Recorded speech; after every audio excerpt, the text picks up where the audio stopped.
आध्यात्मिक क्षेत्र में प्रवेश करने की पहली वाली शर्त मैं आपको समझा रहा था। स्नान हमारे यहाँ अत्यधिक महत्वपूर्ण माना गया है।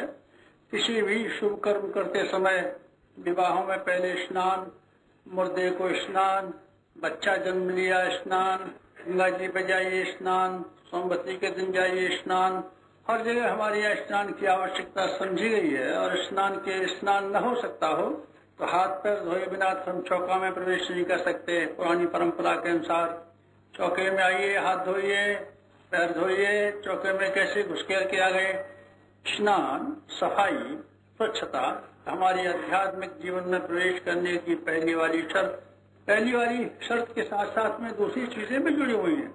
आपको पूजा करने के समय धुले हुए वस्त्र पहनने चाहिए।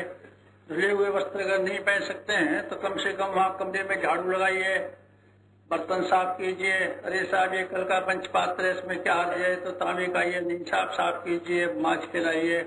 पूजा की सामग्री को साफ करके लाइए। भगवान जी को स्नान करा के लाइए। जी साहब, भगवान जी कहीं इंग्लैंड में भी स्नान करते हैं, वहाँ या उत्तरी ध्रुव है, उत्तरी ध्रुव में तो केंधवा में पंच भाई, केंधवा में दाई माई जन्म होता है, उससे नहाते हैं, या मरते के समय पर नहाते हैं। एक्सपो लोगों को कहिए ना नहाया करो रोज, वो तो कभी भी नहीं नहाते जिंदगी भर। हमको कैसे नहाया गया? नहीं बेटे, हमको तो आपको स्नान करना पड़ेगा। हमारे स्नान की अत्यधिक आवश्यकता मानी गई।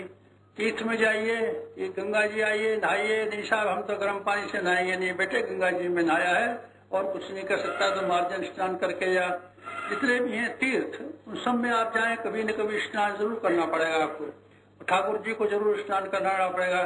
ठाकुर जी की स्थापना स्नान कराइए ठाकुर जी को। अरे साहब, ठाकुर जी तो स्नान ही करते रहते हैं, गंगा जी में रहते हैं, इनको क्या स्नान कराना? नहीं साहब, ठाकुर जी स्नान करेंगे हमारे। नहाए बिना भला ठाकुर जी का काम किस तरीके से चलेगा, और नहाए बिना हमारा काम कैसे चलेगा? वस्त्रों की सफाई के बिना, कपड़े की सफाई के बिना, पूजा पात्रों की सफाई के बिना, कमरे में झाड़ू लगाए बिना कोई काम नहीं चल सकता। सफाई हमारी पहले वाली शर्त है। और मित्रों, ये भौतिकता की शर्त हमारी आध्यात्मिकता में प्रवेश करती है। आपको ये मान के चलना पड़ेगा। आपको ये मान के चलना पड़ेगा जितने भी कर्मकांड हैं, उस कर्मकांडों के पीछे कोई न कोई दिशा और कोई न कोई संकेत है, वही उसका प्राण है। कर्मकांडों को पूर्ण मान लिया गया, हमारा दुर्भाग्य वहीं से प्रारंभ हो गया। झंडी को पूर्ण मान लिया गया। रेलवे के साहब, ये गार्ड साहब, हरी झंडी दिखाइए, गाड़ी चल पड़ी। लाल झंडी दिखाइए, खड़ी हो गई। झंडी से चलती है साहब, झंडी में बड़ी ताकत रहती है। कितनी ताकत रहती है? 2000 वाट बिजली की ताकत रहती है झंडी में। झंडी दिखाइए और झंडी, हरे रंग की झंडी खींचती हुई चली जाएगी गाड़ी को। साहब, गाड़ी झंडी क्या खींच सकती है? खींचता है स्टीम, खींचता है इंजन, खींचता है ड्राइवर की अकल। फिर ये किस काम आती है झंडी? झंडी इशारा करती है, दिशा देती है कि अब चलना चाहिए, लाइन क्लियर हो गया, जगह हो गया, टाइम हो गया, और लाइन साफ है, ये बताने के लिए इशारा है। ये इशारा है, और इशारा है और क्या है? कुछ भी नहीं है, इशारा है। इशारे की तरफ चलिए। लाल झंडी में बड़ी ताकत है। कितनी ताकत है? जैसे कि राममूर्ति पहलवान में थी।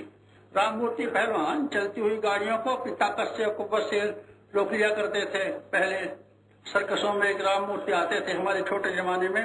उनका ये खेल होता था कि मोटर स्टार्ट होती थी और वो अपनी हर ताकत से रोक लेते थे स्टार्ट की हुई मोटर को।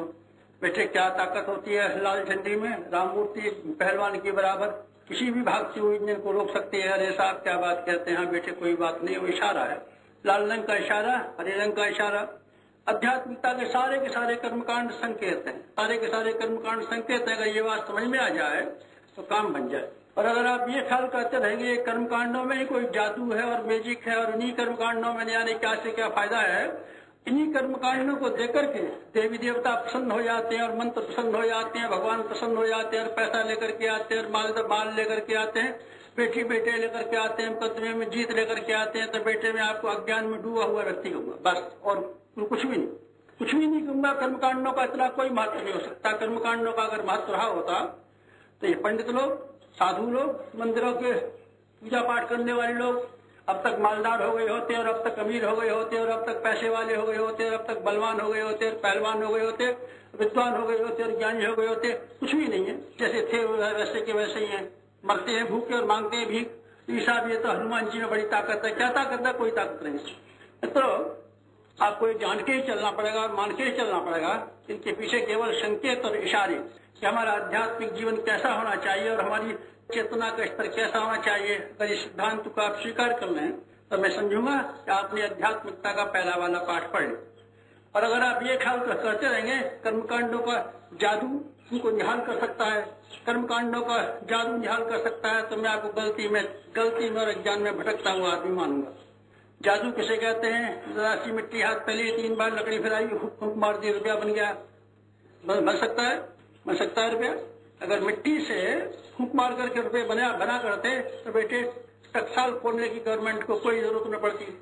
बाजीगर लोग टकसाल होते, रुपया निकालिए साहब, नोट बनाइए, 10 रुपए का नोट बनाइए, 100 रुपए का नोट बनाइए, फूंक मारिए, कागज लाइए, नोट बनाइए। टकसाल का काम बाजीगरों के जुम्मे हो गया, बाजीगरों के जुम्मे हो गया होता। और ये बाजीगर भीख मांगने और तमाशा दिखाने के लिए नहीं आते। तब ये सब बाजीगर मिट्टी से रुपया बना करके बिरला सेठ हो जाते और डालमिया हो जाते और दूसरे आदमी टाटा हो जाते और उनके रुपये का अगर ठिकाना रहता फिर क्यों भीख मांगते?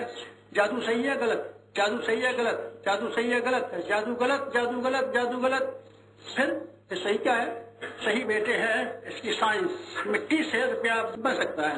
कैसे बन सकता है? मिट्टी से आप लीजिए, मिट्टी से आप बनाइए ईंटें बना करके बाजार में बेच दीजिए, ऐसा कमा लाइए। मिट्टी में मशक्कत कीजिए, मिट्टी में बीज बोइए, मिट्टी में बगीचा लगाइए, मिट्टी में खेती कीजिए और मिट्टी में से रुपये कमा लीजिए। मिट्टी में से रुपया कमाया जाता है साइंटिफिक ढंग से।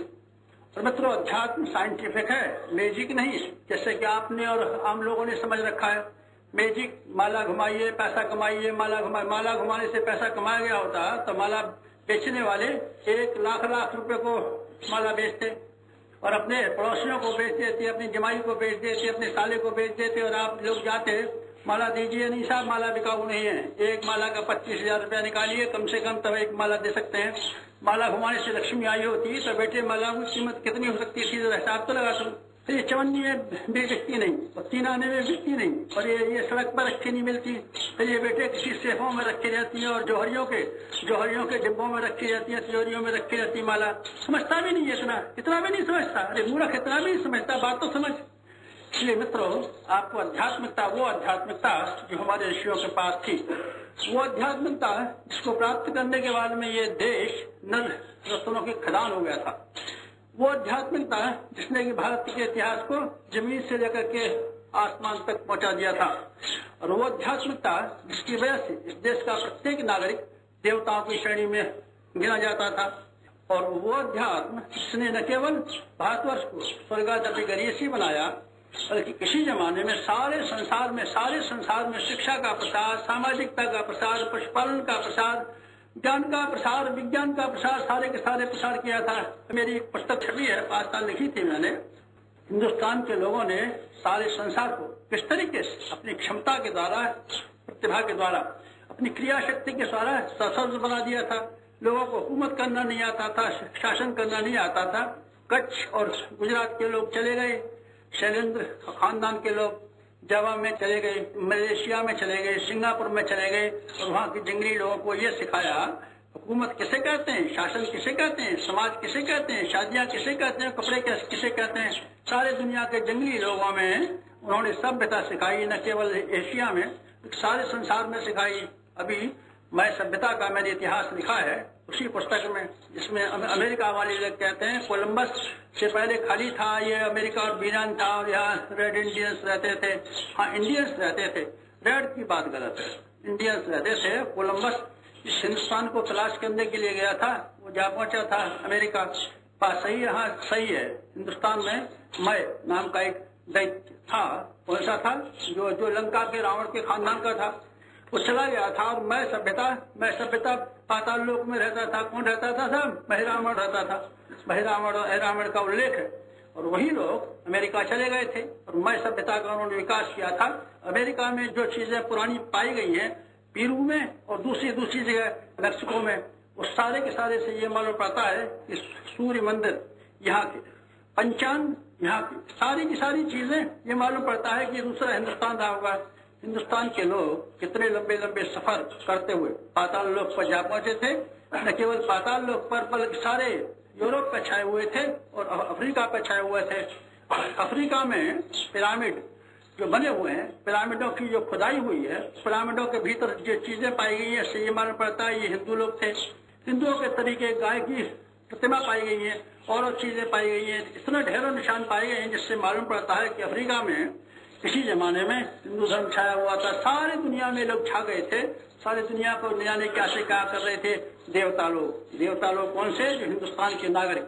क्या विशेषता थी? यही विशेषता थी, एक ही विशेषता थी। नाक कान दांत तो हमारे आपके तरीके से थे, चावल दाल रोटी साग तो हमारे आपके तरीके से ही खाते थे वो लोग, लेकिन वो देव थे। देव की क्या विशेषता होती है? वही विशेषता जो मैं भी अभी आपके सामने निवेदन कर रहा था, उनकी विचारणाएं देवगुण कैसे होती हैं। ऐसी विचारणाएं बेटे उस अध्यात्म से जिसकी हम उपासना करना चाहते हैं, जिसका हम फिर से अवतरण करना चाहते हैं, जिसको हम फिर जागृत करना चाहते हैं, जिसको हम फिर जीवंत करना चाहते हैं और जिसकी निष्ठा और शुद्धा और विश्वास जन जन के अंतःकरण में जमाना चाहते हैं। इसी उद्देश्य को लेकर के तो आप लोगों को यहाँ बुलाया। आप लोगों को जिस उपासना करने के लिए बुलाया उसमें कर्मकांड मुख्य नहीं है। कर्मकांड हम बहुत पहले आपको सिखा चुके हैं और समझा चुके हैं। माला कैसे घुमानी चाहिए और उच्चारण कैसे करना चाहिए और इसके बीच कैसे लगाना चाहिए, हमने मुद्दता पहले बता दिया। और पिछले को सीखने का हमको कोई शौक नहीं, जाने को फिर से बताने का हमें कोई शौक नहीं। मित्रों, हम विशेष उद्देश्य से ये शिविर बुलाते हैं और ये शिविर इसलिए बुलाते हैं कि आध्यात्मिकता कर्मकांडों से आगे जाकर के, कर्मकांड से आगे जाकर के आध्यात्मिकता वो है जो हमारी चेतना को प्रभावित करती है, जो हमारी आस्थाओं को प्रभावित करती है, जो हमारी विचारणाओं को प्रभावित करती है, जो हमारी क्रिया शक्ति को उलट पलट के रख देती है और हमारे जीवन का कायाकल्प करती है, हमें दिशाएं देती है और हमको धाराएं देती है, हमको प्रेरणाएं देती है, हमको प्रकाश देती है। वो आध्यात्मिकता, वो है आध्यात्मिकता का प्राण। और ये इसका कलेवर कौन सा है? जो आपने मुद्दतों से पहले सीख रखा है, मुद्दतों से पहले जानते हैं और जिनको आप करते भी हैं और काम में भी लाते हैं, लेकिन प्राण रहित, जीवन रहित, आस्था रहित और केवल निर्जीव उपासना करते रहते हैं। निर्जीव उपासना से क्या मिलने वाला है? मैं आपको निर्जीव उपासना की बात कह चुका हूँ। निर्जीव वाली गाय को आप खरीद करके लाइए, शक्ल देख सकते हैं, लेकिन आप उससे दूध नहीं पा सकते। जीवित गाय ही आपको दूध दे सकती है, जीवित गाय ही आपको बछड़ा देने में समर्थ है, जीवित गाय ही आपको गोबर दे सकती है। जीवित गाय से ही का चमड़ा लेकर के आप काम में ला सकते हैं। मरी हुई और मिट्टी की गाय, मिट्टी की गाय इनमें से कोई चीज काम में नहीं ला सकती। मिट्टी का अध्यात्म कर्म कांडों तक सीमित। इसके बाबत लोगों ने ये कर लिया, ये कर लेंगे, ये कर लेंगे, ये कर लेंगे, नाक में से हवा निकाल लेंगे, कान में से उंगली लगा देंगे, जीभ से अक्षरों का उच्चारण कर लेंगे, वस्तुओं की हेरा फेरी कर लेंगे, इधर को यहाँ रख देंगे, इसको यहाँ रख देंगे, आरती को ऐसे घुमा देंगे, चंदन को ऐसे घुमा देंगे। ये बेटे मरी हुई निर्जीव और केवल कर्मकांड परक आध्यात्मिकता है। इसका क्या फल मिल सकता है हम नहीं कह सकते। आपसे कोई फल मिलता भी है कि नहीं मिलता। मिला होता तो पुजारियों को जरूर मिला होता जिन्होंने कि 12-12 घंटे भजन किए। मित्रों, मैं आपको जीवंत अध्यात्म का शिक्षण देते हुए वो पाठ जो कर्मकांडों के माध्यम से आपको सिखाए जाने चाहिए थे और सिखाए जाने चाहिए। पहला वाला पाठ कल मैंने आपको समझाया था और मैंने ये कहा था, स्वच्छता न केवल शरीर की, न केवल कपड़ों की, न केवल मन की, ये तो होनी चाहिए। ये तो नागरिकता का कर्तव्य है कि आप अपने शरीर को साफ रखें, अपने मकान को साफ रखें, अपने शरीर को साफ रखें। ये तो नागरिक कर्तव्य है, सिविक सेंस है जो आपको करना ही चाहिए। लेकिन इससे आगे वाली सफाई, इससे आगे वाली सफाई जो कि आपकी विचारणा के ऊपर, आपकी आस्थाओं के ऊपर और आपकी क्रियाओं के ऊपर छा गई है, जो मलिनता, उसको आप साफ कीजिए। अगर आप साफ कर लेते हैं तो आध्यात्मिकता का पहली वाली शर्त पूरी कर दें और आप आध्यात्मिकता का पहला वाला पाठ पढ़ लें। आत्मनिरीक्षण, आत्म सुधार, आत्मनिर्माण, आत्म विकास, 4 रास्ते हैं। अपने आप में देखिए, गरिमा में मुंह डालिए और ये तलाश कीजिए क्या क्या गलतियां हमारे विचारों में, क्या क्या गलतियां हमारी क्रियाओं में और क्या क्या गलतियां हमारी आस्थाओं में भरी पड़ी हैं।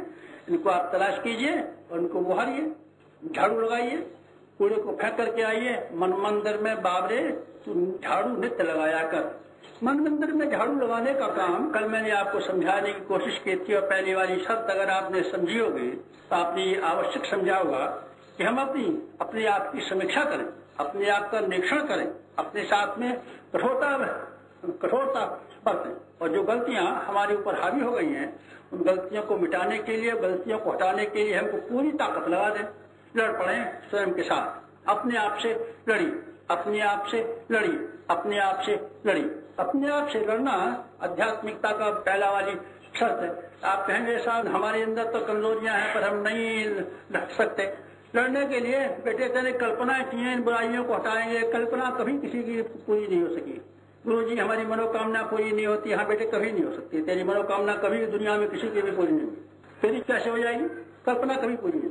तो किसका चीज पूरी होती है? संकल्प पूरे होते हैं। संकल्प आदमी ने किया हुआ है वो जरूर पूरा होकर के रहेगा।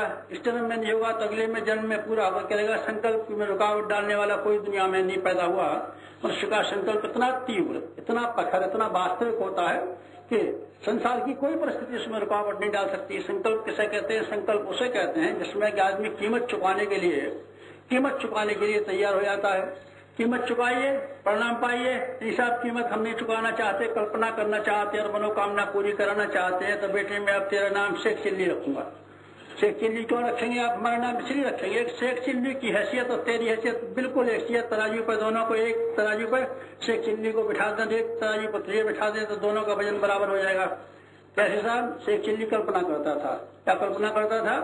बस एक बुलाऊंगा जो सिर पर घड़ा रखा हुआ है, इसके 2 पैसे मिलेंगे, इसके एक मुर्गी का अंडा लाऊंगा, फिर बच्चा निकालूंगा, फिर एक मुर्गी बेच करके बकरी खरीदूंगा, बकरी से गाय भैंस खरीदूंगा, गाय भैंस को बेच करके ब्याह करूंगा और ब्याह करने के बाद में बच्चे पैदा हो जाएंगे और बच्चे कहेंगे चलिए पिताजी घर में मम्मी बुला रही है, तो घड़ा गिरा खत्म हो गया।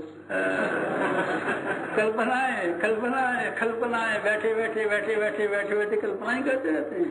कल्पना की कोई कीमत है? कल्पना की कोई वक़्त है? इच्छा की कोई इच्छा की कीमत नहीं है बेटे। हर चीज की कीमत है अपना श्रम और अपना मनोयोग। श्रम और मनोयोग दोनों को लगा, इस काम को करना चाहता है और उन्नति की तरफ उठता हुआ चला जाए। जैसे कि जॉर्ज वाशिंगटन गरीबी की अवस्था में उठते हुए चले गए थे, जैसे अब्राहम लिंकन ऐसे परिवार में पैदा हुए थे जहाँ बेचारों के लिए रोटी खाने तक की गुंजाइश नहीं थी, लेकिन अमेरिका के राष्ट्रपति होकर के रहे। वाशिंगटन अमेरिका के राष्ट्रपति होकर के रहे। ये महामानव न केवल उस देश में बल्कि इस देश में भी पैदा हुए और सारी दुनिया में पैदा हुए हैं। संकल्पवान व्यक्ति नेपोलियन बोनापार्ट सरीखे व्यक्ति, कमजोर व्यक्ति, जो सिपाही बनने के लिए कोशिश करता था लेकिन कितना बड़ा अधिनायक बन गया। सारे के सारे दुनिया के महत्वपूर्ण व्यक्ति उसी तरह से हुए हैं जिन्होंने अपने संकल्प किए, निश्चय किए हैं और निश्चय करने के लिए, कीमत चुकाने के लिए तैयार हो गए। तो क्या कीमत हो सकती है? वो बेटे अपने आप के साथ, अपनी कमजोरियों के साथ लड़ाई लड़ना है। वास्तव में हमें किसी ने नहीं गिराया, गिराने की ताकत दुनिया में किसी में भी नहीं है। गिराते हैं हम अपने आप को स्वयं। हमारी कमजोरियां के अलावा कोई गिराने वाला नहीं है और हमारी संकल्प शक्ति के अलावा और दुनिया में हम कोई उठाने वाला नहीं। भगवान जी उठा सकते हैं? नहीं बेटे, भगवान जी नहीं उठा सकते। और देवता गिरा सकते और संस्टर गिरा सकते हैं? नहीं बेटे, संस्टर नहीं गिरा सकते। देवता उठा सकते हैं? नहीं, देवता नहीं उठा सकते। संस्टर देवता गिरा सकते हैं? नहीं गिरा सकते, किसी तरह नहीं गिरा सकते। आप ही अपने आप को गिराते हैं और अपने आप को उठाते हैं। इसलिए कल के पाठ में हमने आपको यह बताया था, आप बाहर तलाश करने की अपेक्षा अपनी मुसीबतों का कारण और बाहर तलाश करने की अपेक्षा अपनी तरक्की का सहारा बाहर मत देखिए, अपनी नाभि में देखिए और कस्तूरी के हिरण के तरीके से तलाश कीजिए कि आपके भीतर ही सुगंधी है और आपके भीतर ही वो सारी मुसीबतें हैं जिसकी वजह से आप तबाह हुए हैं और भविष्य में तबाह होंगे। इसलिए आत्मशोधन, अपने आप की छपर सफाई, अपने आप को ठीक करना, अपनी गलतियों को संभाल लेना और अपने आप को परिष्कृत कर लेना, ये पहला वाला पाठ था। मैंने आपको बताया था गायत्री मंत्र में जो 5 क्रियाएं, षटकर्म जिनको हम कहते हैं, इसीलिए बताया गया था। आज बेटे में एक और पाठ पढ़ाना चाहता हूँ आपको। वो ये पाठ पढ़ाना चाहता हूँ कि आपको अपना कोई न कोई लक्ष्य निर्धारित करना चाहिए। लक्ष्य निर्धारित करना चाहिए। लक्ष्य को संस्कृत में, अध्यात्म भाषा में कहते हैं इष्ट। इष्ट किसे कहते हैं? इष्ट। तुम्हारा कौन सा इष्ट है? हमारा साहब इष्ट है हनुमान। तुम्हारा इष्ट क्या है? देवी। तुम्हारा इष्ट क्या है? रामचंद्र। तुम्हारा इष्ट क्या है? गणेश जी। सबके इष्ट होते हैं ना? हाँ। क्या अर्थ होता है? इष्ट किसे कहते हैं? इष्ट को किसे कहते हैं? हिंदी में बताइए आप। इष्ट कहते हैं बेटे लक्ष्य को। लक्ष्य क्या मतलब? लक्ष्य मतलब ये है कि आपको जाना कहाँ है और बनना क्या है। आपके सामने कोई नक्शा तो रहना चाहिए। कहाँ जा रहे हैं साहब? ऋषिकेश। कितनी दूर है? 122 मील। कितना किराया लगता है? 26 रुपया। तो लक्ष्य हो गया ना। ऋषिकेश कहाँ जा रहे हो साहब? कहीं जा रहे हैं। अरे तो कहाँ जा रहा है साहब? बम्बई का कलकत्ता जा रहा हूँ। तो फिर कहाँ चला जाएगा? फिर मैं मद्रास काश्मीर चला जाऊंगा। फिर कहाँ जाएगा? अरे साहब जहाँ कहीं रेलगाड़ी नहीं जाएगी वहाँ चला जाऊंगा। ये भी कोई तरीका है? ये भी कोई ढंग है? क्या पढ़ेगा? पढ़ूंगा स्कूल में। अरे बेटा पढ़ेगा तो कुछ बात तो बता। फिजिक्स पढ़ेगा, साइंस पढ़ेगा, कॉमर्स पढ़ेगा, आर्ट्स पढ़ेगा? नहीं साहब जो मास्टर पढ़ा देगा वही पढ़ूंगा। ये भी कोई तरीका है? ये भी कोई ढंग है? ऐसी भी पढ़ाई होती है दुनिया की? ऐसे पढ़ाई नहीं होती। हमेशा पढ़ाई जो होती है लक्ष्य तय करना पड़ता है, इष्ट तय करना पड़ता है। और बेटे कहीं सफर करना पड़ता है तो हमको इष्ट तय करना पड़ता है।